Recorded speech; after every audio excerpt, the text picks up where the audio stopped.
What's up, everybody? And today we are reacting to the medic who fought a war without a weapon. This is by Simple History. Just so you guys know, I'm incredibly sick. I have the sorest throat right now, you wouldn't even believe. I went today to get the test for the Rona. Hopefully it comes back negative. I'm yet to find out. But I'm incredibly sick. So I might be a little bit quiet.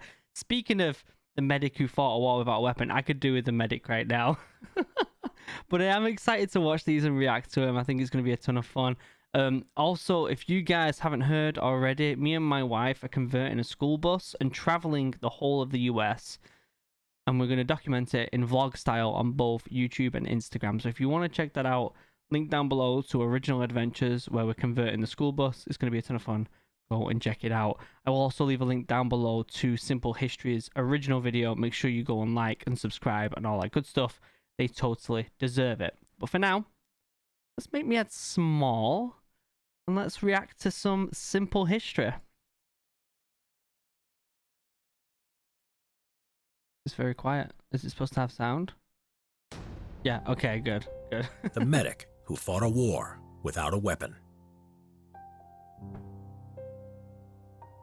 Desmond Doss was not your average hero. That was really weird. I was saying Desmond Doss because it said it in the thing and we both said it at the same time. That was really weird. He would become a Medal of Honor recipient, the United States of America's highest and most prestigious military award, as a combat medic who saved many of his comrades' lives in battle without firing a single shot.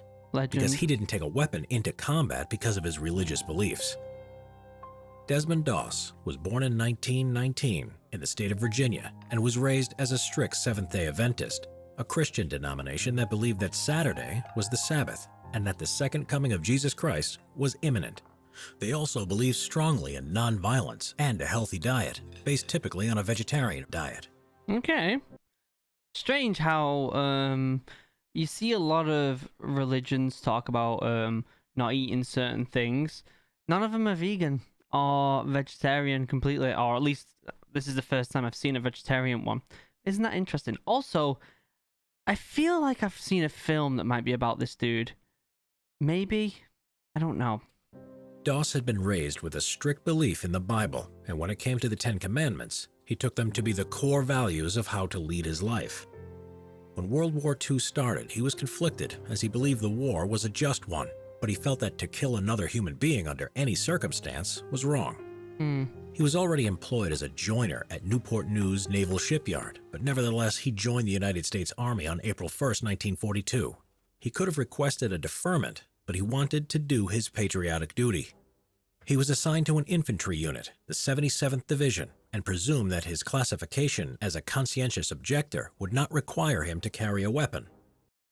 Don't you think it's really inspiring that during the war, obviously there were some people who tried to get out of going to war, especially, I don't know whether in the US, whether World War II was mandatory or not. I know Vietnam was for certain ages. I don't know whether World War II is, but was. But what I find really inspiring is how many people still volunteered that said they wanted to go into the military to do their part, to help their brothers out and their sisters, because that happened a lot in the UK where there was a lot of young people who weren't allowed to join because of their age, but lied about the age because they wanted to help.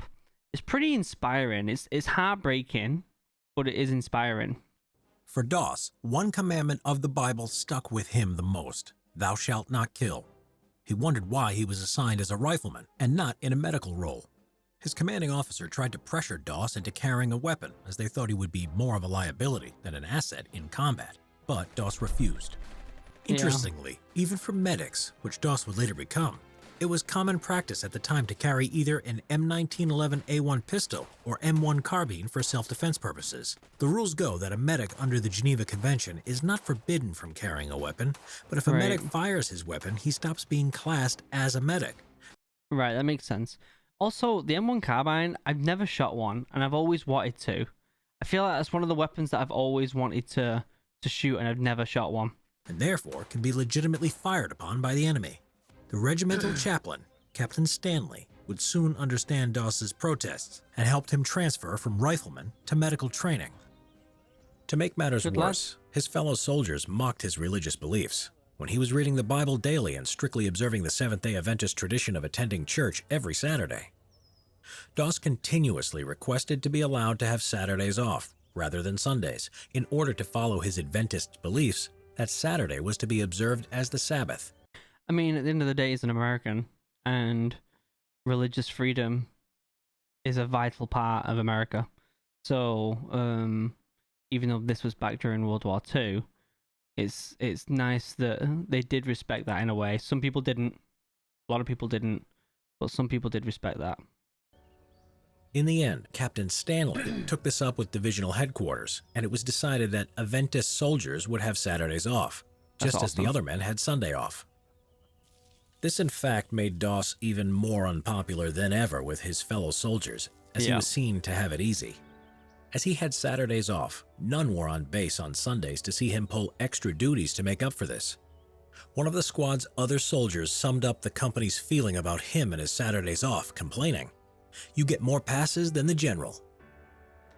As Doss was a strict vegetarian at a time when it was unusual, it meant that the rest of the unit viewed Doss with such distrust and hostility that one man in his unit even warned him ominously, "When we go into combat, Doss, you're not coming back alive. I'm going to shoot you myself." Wow. It's so frustrating how some people are just not tolerant of things that they're not used to, right? So, as a collective of people, most people in America, most people in England kind of have the same idea of a day-to-day basis, right? Weekends off, you know, all the usual things that we take for granted. But in other countries, that's not necessarily the same. When me and Steph lived in Barcelona for about 3 months, we wasn't used to the fact that everything shuts at like midday. Everyone takes a break at midday for a couple of hours and then reopens again later on. And we weren't used to that. And I feel like it's very common when a lot of people come up against things that they're not used to, they automatically hate it. When really and truthfully, we should be learning from all these different ways of living. Just to go on a bit of a tangent here, guys. Doss eventually became an Army combat medic, saying, "While others are taking life, I will be saving it." The turning point for Doss and his relationship with his company came with their first 25-mile march with full field pack and rifle, something they were expected to achieve in 8 hours. The other soldiers thought Doss would be having it easy as he would be carrying no rifle or ammo that day, but his 2 canvas medical bags were almost as heavy and much more awkward to carry than any rifle. Yeah, that sucks. As the march progressed, the men started to suffer from exhaustion, numerous blistered feet and dehydration, some even passed out.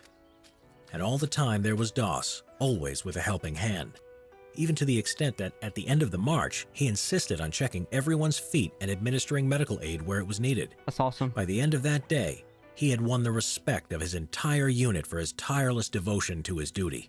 Yeah, sometimes you just got to put in the hard work and show the lads why you're worth being part of the group, you know? Good lad. Good lad for doing that, even when people were hating on him. For the first time, he was treated as one of their own. Doss, as the qualified combat medic of the unit, was now responsible for providing first aid and frontline trauma care on the battlefield. He would be assigned to accompany his unit into the war zone and be there with them on the front line at all times.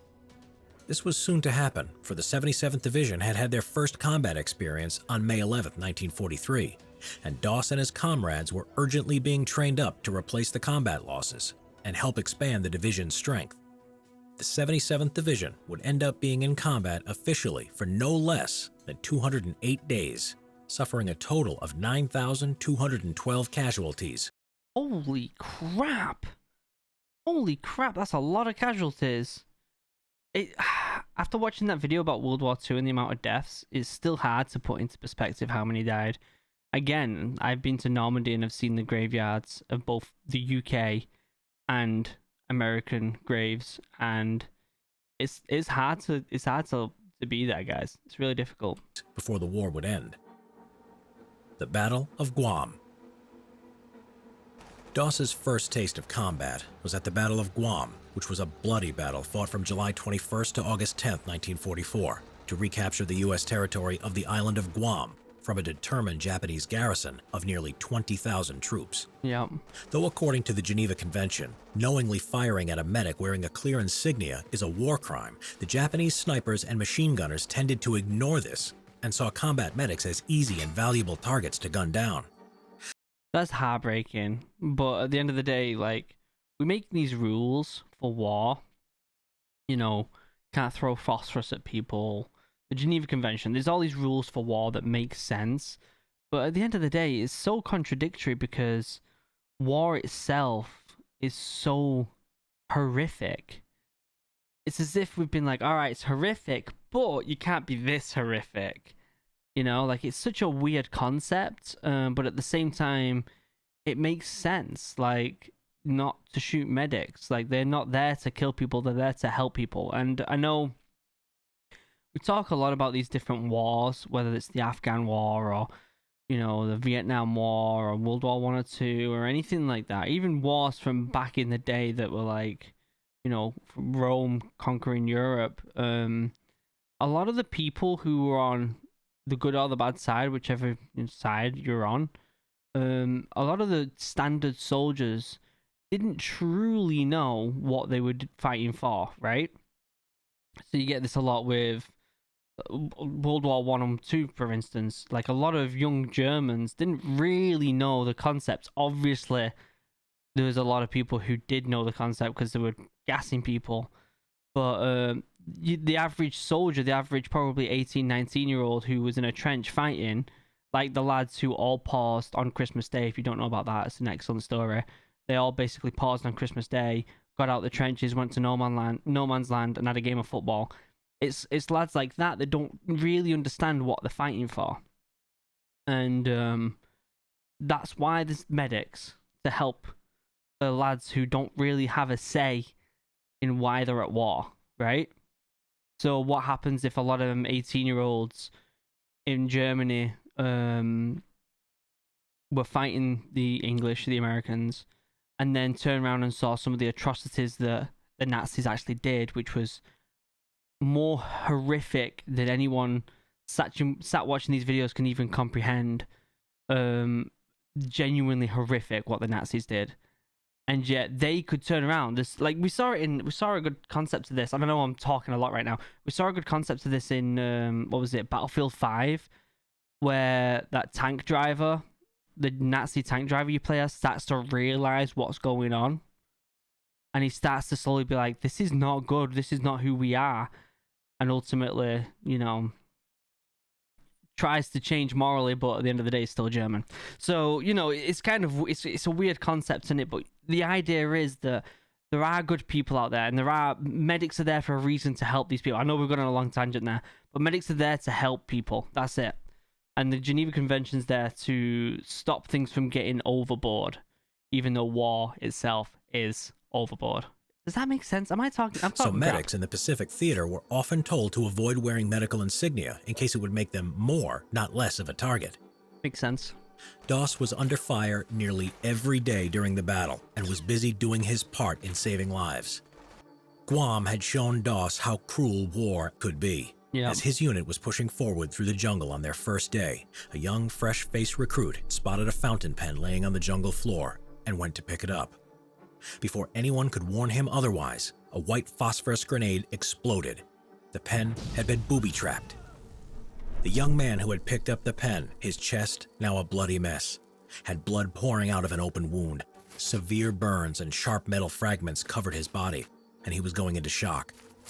By some miracle, Doss managed to stabilize his condition, administering care and helping to evacuate him and 3 other soldiers who had been wounded by flying red-hot shrapnel. Wow. This was Doss's first taste of combat casualties. The U.S. casualties during the battle was truly appalling.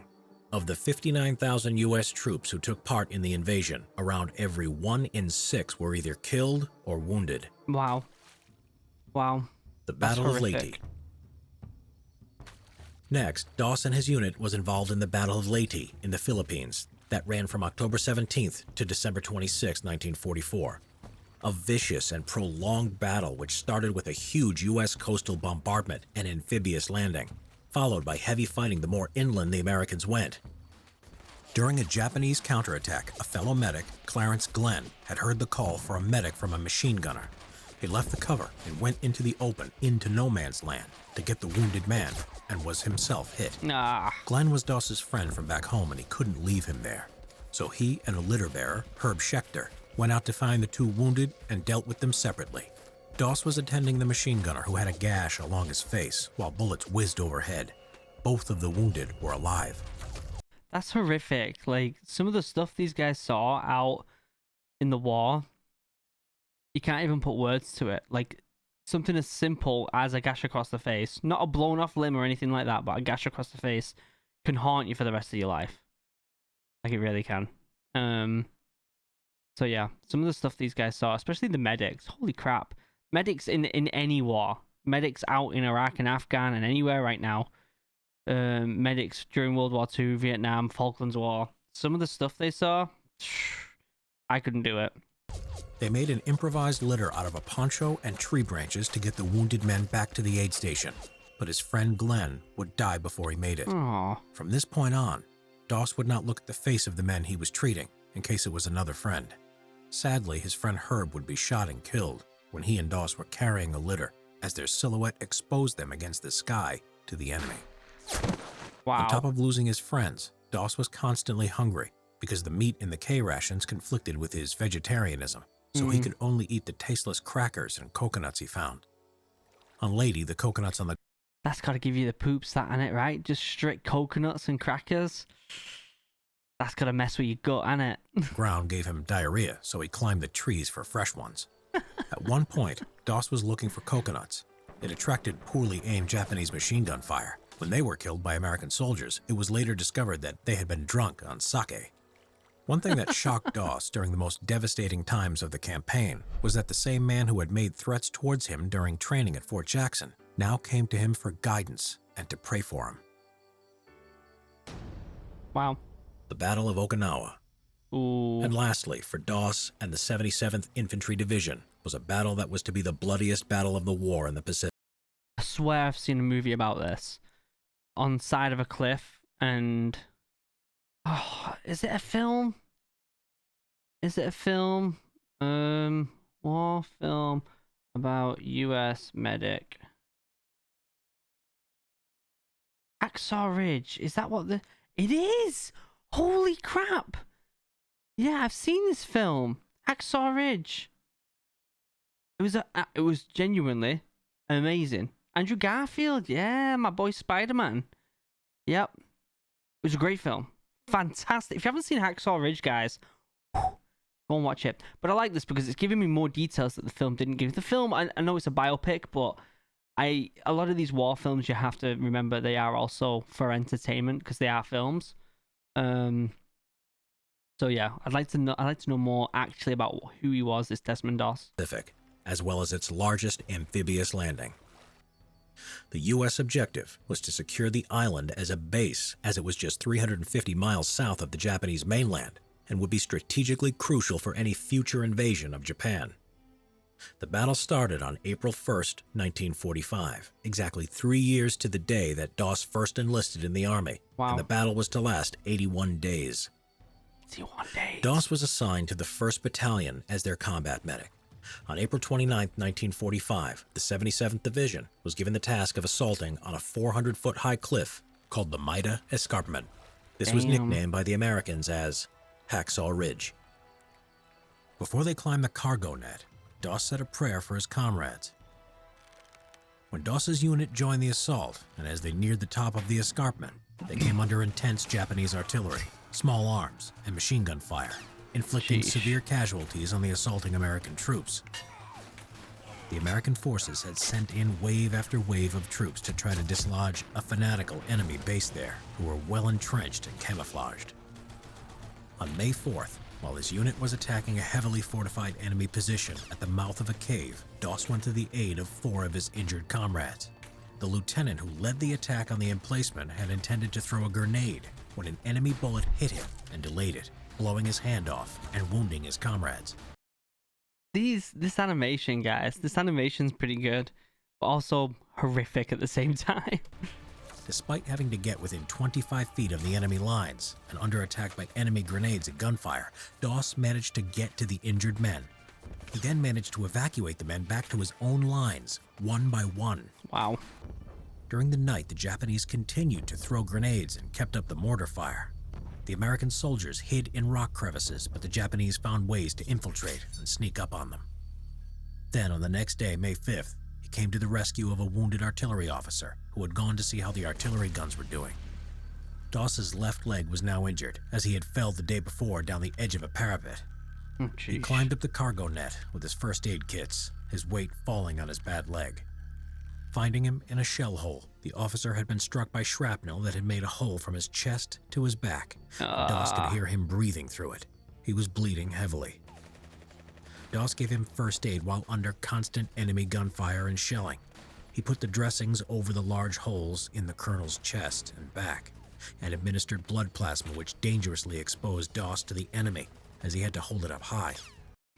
This is so inspirational, isn't it? If you think about it, it's so inspirational that someone is literally putting their life on the line to save as many people as possible. No wonder this guy got the Medal of Honor. Truly, truly an inspiration.